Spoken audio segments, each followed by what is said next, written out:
All right. We want to welcome once again everyone to our midweek Bible study fellowship. I'm Pastor Matthews with Faith Missionary Baptist Church. Tonight we're continuing our study in the area of youth topics as we lead into our Youth Sunday, which is going to be on August 23rd. Last week we talked about who's raising the next generation. Tonight we're going to talk about who will stand in the gap. And the subtopic is when a young person has no place to call home. And there are so many who are out there that they don't have a place to call home. And so the question is, how do we address that? We are a spiritual formation church.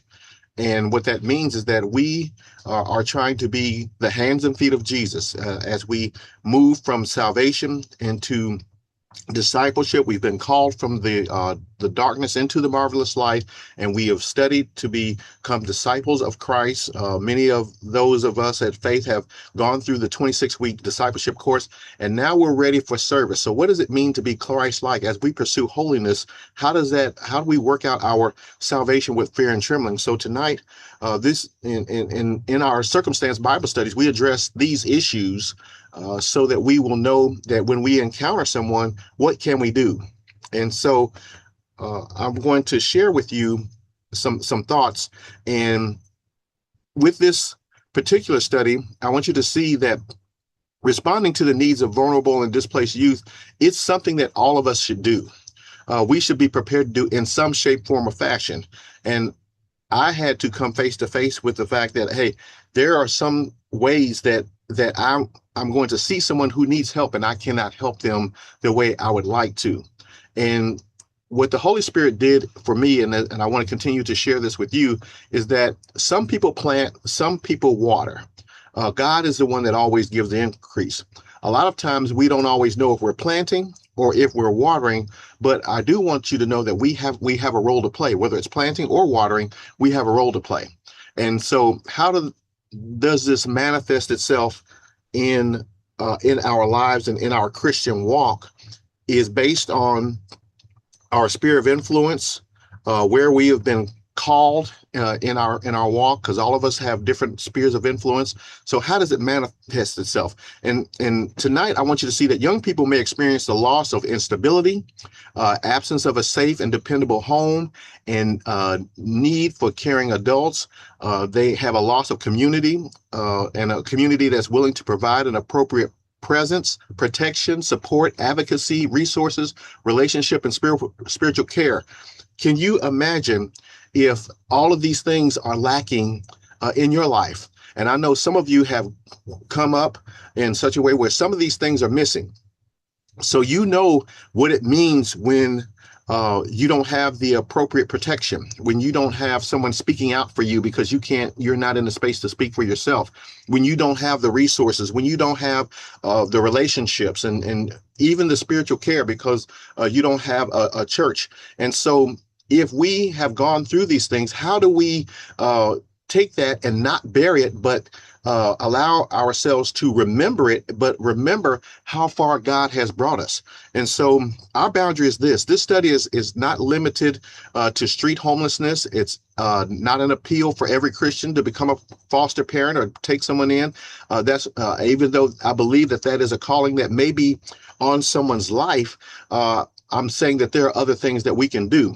We're blessed to have Minister Blakeney here tonight, who will share her calling and how it has manifested itself in her life. But how can God's people faithfully respond with what God has placed within their reach? In other words, you may not be able to take a child into your home, but what can you do? How can you minister to someone who is going through homelessness? Because no one wants to see someone who is outside in the rain or in the cold. But guess what? We don't know how they got there. We don't know the circumstances. There's a lot that we don't know. That's why in every situation, as a spiritually formation led church, we need to be led by the Spirit in all things when we do things. Okay.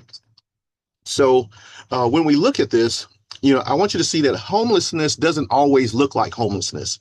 A young person, I've seen them sleep in their cars. When you see cars on the outside of the fast food restaurants, I challenge you to go ahead and just look in the parking lot. You will see cars, and it has clothes and everything in it, because some of them, they're working in these fast food restaurants. They don't make enough to adequately survive, but they're living in their cars. They couch surf. They bounce from house to house. Let me see. I need to let someone in. They bounce from house to house. They move between relatives, from one relative to another, staying in hotels, working, and they work without stable housing. They attend school without a dependable home. And I want to share this with you. National research found that approximately 1 in 10 young adults between the ages of 18 and 25 experienced some form of homelessness during a 1 year period. Approximately 3.5 million young people, about half of those experience, involve couch surfing. In fact, that means at some point they didn't have a place that they could call their own. You can have somewhere to go during the day and still have nowhere to go at night. Okay. So this is something that, I want to make sure that we know how to pray when we go to bed at night with the comfort of a roof over our heads. So this is closer than what we think. The Birmingham reality is this: in 2024, 48 were documented unaccompanied homeless youth. 40 were age 18 through 24, and they found 20 that were actually unsheltered.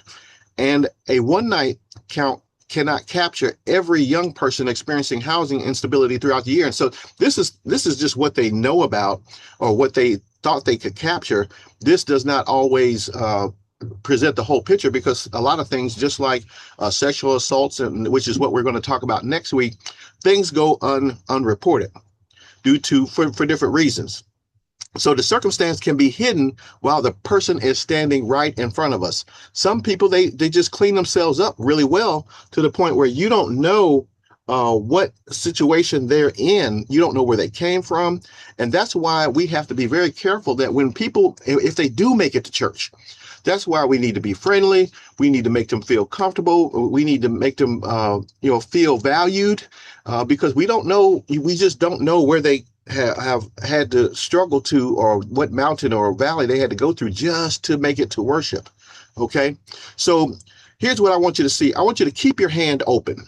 Keep your hand open. Deuteronomy 15:11 says, "For the poor will never cease from the land. Therefore, I command you, you shall open your hand wide to your brother, to your poor and your needy in your land." And Jesus later acknowledged that. He said, "The poor will be with you always," in Matthew 26:11.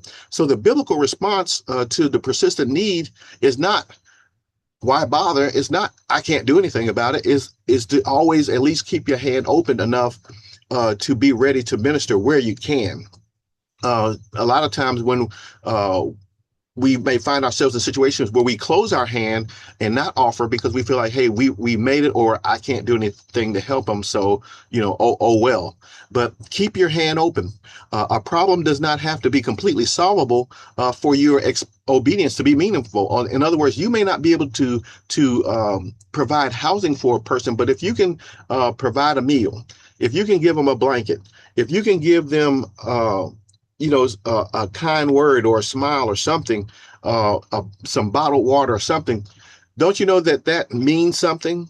And I don't know what you can provide, but I know that all of us have been blessed so that we can be a blessing to someone else. So why this matters, I want you to see, I always talk about the battle on three fronts. I always talk about Satan, the world, and the flesh. So Satan, this is something that he exploits. He exploits isolation, rejection. He exploits fear, shame, vulnerability, all of these things. He puts in these young people to get them to think that, hey, I'm not worth anything. Nobody cares about me. Nobody loves me. I can't make it. God doesn't care.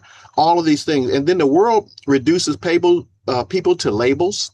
We call them homeless. Now we're calling them unhoused, runaway, foster child, at risk, troubled. We start putting labels on people, and then the flesh protects comfort and convenience and say, I can't house them. I'm not trained. What can I really do? And so we tell ourselves, hey, well, then we can't really do anything. So we kind of do like the ostrich is heard to do, and that's take our head and we just kind of bury it in the sand. And so the lie here that I want to expose today or to this evening is, if I can't do everything, there's nothing meaningful I can do. All of us, we can do something. It might be something little, but guess what? We can do something. And the truth is, the opposite of doing everything is not doing nothing. And so you can do everything by doing just a little one thing that you can do. And so we have to have our eyes open, and we have to have our hearts open and our hands open to be receptive, to be ready to help someone. So when we look at tonight's scripture journey, I want you to walk through these where we see them, where we stand for them, and where we serve them. And so tonight's question is, where has God given me a place to stand in the gap? That's what we're talking about. How can we stand in the gap as individuals? How can we stand in the gap as a church? Does churches that are represented here tonight, do you guys have a ministry that specifically addresses this area of homelessness? Do we ever think about how we can support a local ministry? If we can't take them into our homes, if we can't provide them with shelter, how can we partner with a ministry that works with the homeless? And I'm going to share some organizations here that serve Birmingham and serve the Roebuck community. Okay, so first of all, I want you to see them. I wanted to use an example that many of us at Faith should be familiar with, because I preached this on Father's Day regarding stepfathers, and that's in Esther, the second chapter.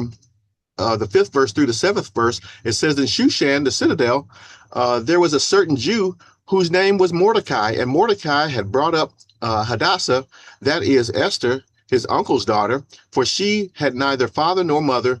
When her father and mother died, Mordecai took her as his own daughter. Mordecai is one of those who were touched in such a way that he was able to help his own family. And I know many of you probably have stories just like that, where someone came to rescue you. I'm going to get personal for just a minute and share with you that I was blessed to have a father that came to get me and my brother Edward. I think my brother Edward's on tonight. He also reminded me of the fact that when our mother passed away, we were underage, and we were on our way to foster care. And our dad said, no, those are my children. And he came and got us. And I hope that Edward is on tonight, because he did remind me of that, because I was very young at the time. But here we see that sometimes family can help family. Sometimes a blood relative can step in. Esther had neither father nor mother. Mordecai took her in as his own daughter. And before Mordecai responded to the need, he had to see the person. In other words, we can't see the need if we're closing our eyes to situations, even if we don't have to look far. You don't always have to look far beyond your own family to see there may be someone who's in need in this area.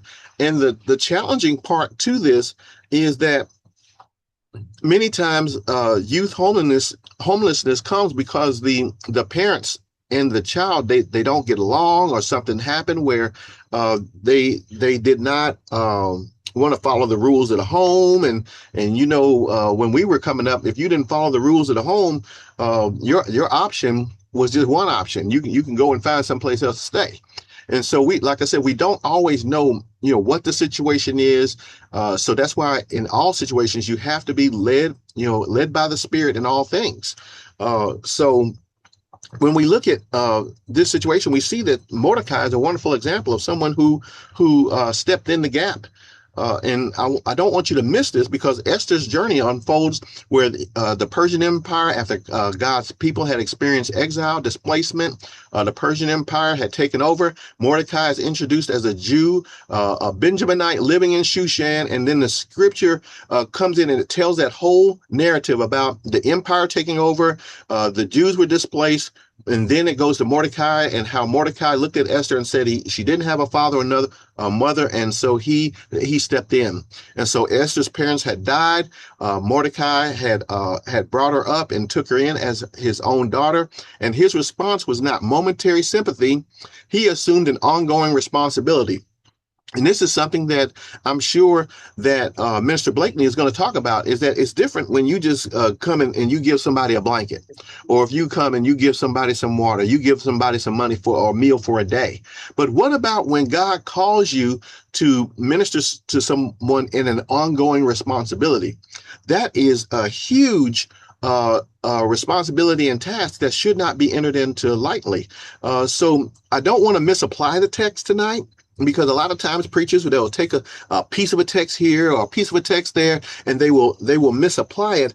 And I don't want to do that tonight. So I want to offer this disclaimer, if you will. This particular situation does not mean that every Christian must take a vulnerable young person into their home. That's not what I'm saying. Mordecai's response was particular. It was special, and it's something that is it should be highlighted, because it's a special journey when someone goes on that journey and they have that ongoing responsibility. When vulnerability came for Esther, Mordecai, didn't look the other way.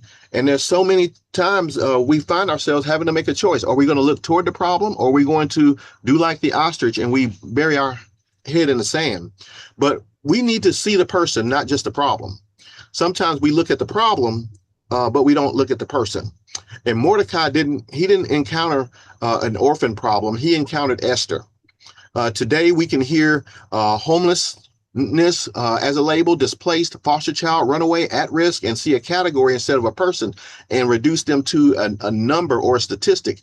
But homelessness may be hidden in a car, on somebody's couch, bouncing from motel room to motel room, otherwise looking like a normal life, because they're trying to make it. They're doing the best they can with what they have, and they're just trying to make it. Is it because you don't know after school or after work or after an event where somebody goes to lay their head? So we need to make sure that that we pray that the Lord allows us to see the person, not merely the problem, so we can put a label on them.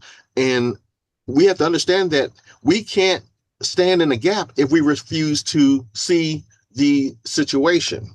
Okay. So now, as we need to not just see them, but we need to stand for them. We need to stand in the gap for them. And here's where Jesus, he rebuked the disciples, and because the disciples stepped in and they prevented access to Jesus. And so I want to share this out of the Gospel of Matthew, the 19th chapter, the 13th verse and the 14th verse. He said, "Then little children were brought to him that he might put his hands on them and pray. But the disciples rebuked them. But Jesus said, 'Let the little children come to me, and do not forbid them, for of such is the kingdom of heaven.'" And this is the precept.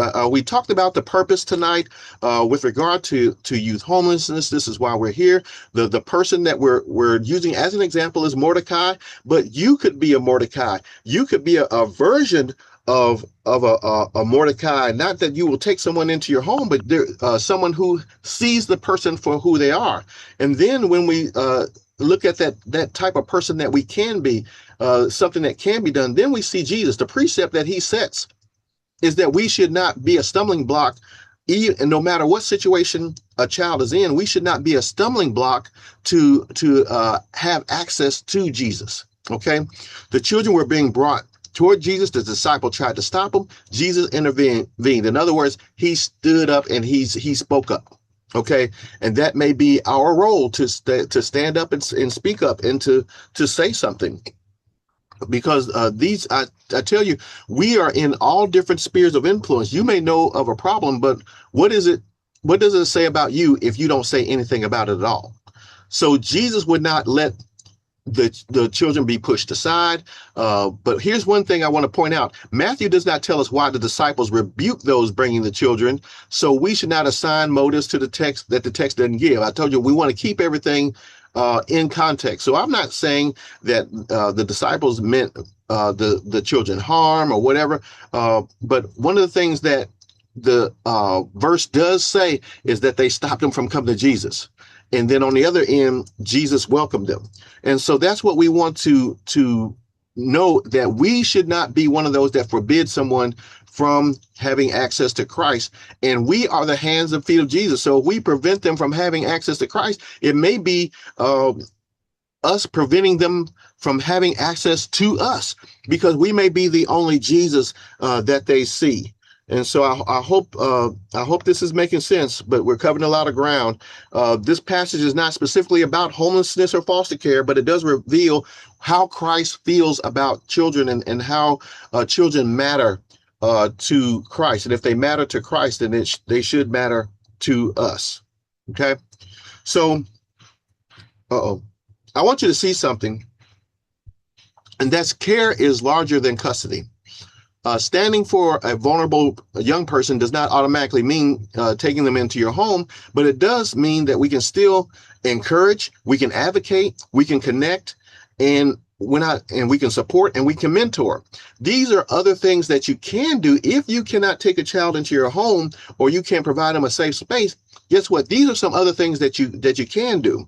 And there's a ministry between noticing somebody and taking them into your house.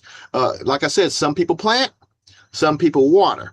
And so these are some ways that you can do some watering or some planting. You can plant by connecting them to the right resource. You can plant by speaking up and advocating and telling someone. You can plant or you can water by letting them know, hey, you may be in a situation that you feel is hopeless, but hope is not all gone. And so we can support them, we can mentor them, but you have to find the way that you can do that for you. I can't speak on how you can do it. And you can't speak on how Brother Matthews can do it. Okay. So as we look at this, the last thing we see them, we stand for them, and then we can serve them.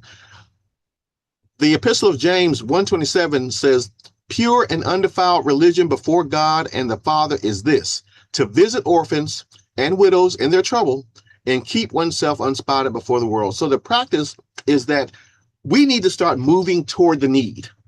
We have to figure out a way, how can we move toward the need, either as an individual or as a church? How do we move toward the need to address this challenge? And we always talk about, hey, we want to grow the youth ministry. We want to see more youth in church. Well, guess what?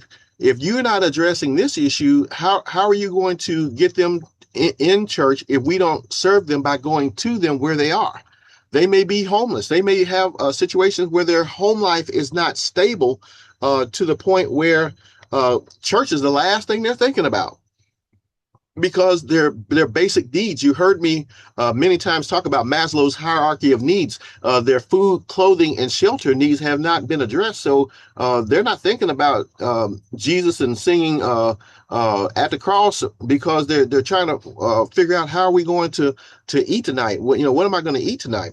So James connects genuine faith with a tangible concern for vulnerable people. Faith doesn't merely see distress, faith moves towards it. In other words, at some point, we have to be the hands and feet of Jesus. In other words, we can't just be the hands of Jesus and not be the feet of Jesus, because feet do what? They stand in the gap, and feet, what? They move. Hands, what? We said open hands. Hands are there to help and not to hurt.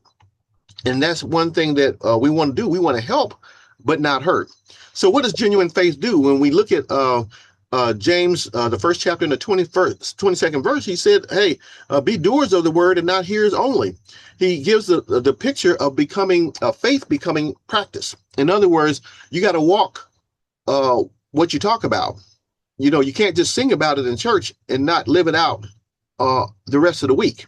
So when he talks about to visit, it means to more than simply stopping by it carries a sense of looking after, attending, and caring for someone. So if we know if someone's in a situation, if we attend to it just one time and think that, hey, we checked the box and we haven't done anything, that's not what James is talking about. He's saying, hey, at some point you need to follow up with them. If you know that there's a problem, and you follow it all the way to the second place, which is where you can do the warm handoff. In other words, you do the best you can in your space. You may not be able to come to take care of the whole problem, but at least you can connect them with someone that can help, and then you can follow up to make sure that they follow through. Because sometimes I've given out a lot of information, because that's where I contribute a lot, is because I know a lot of people, and so I tend to connect people with this person. I do a lot of warm handoffs, and then a lot of times when someone's in a homeless situation, they may not always have transportation to get down to the very place that that's scary, because I want them to get in the bed. Okay, all right. So they may not have the resources to get where they need to get the benefits that they can take advantage of. So if it's down at the courthouse and they live all the way in Center Point or across town and they can't get to the courthouse to sign up for the program that they need to help them, then that's a challenge. So that's where the follow-up comes in.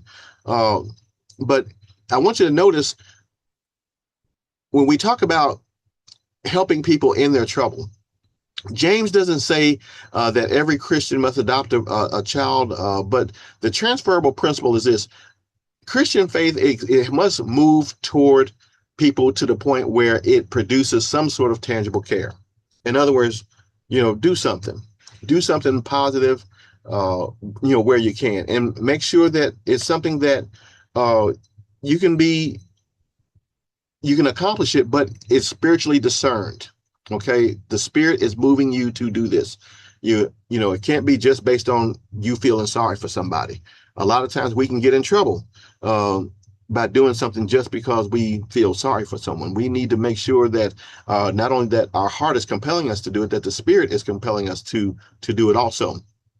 So let's look at what's already in our hands. The lie says that if I can't house them, there isn't much I can do. But there's time.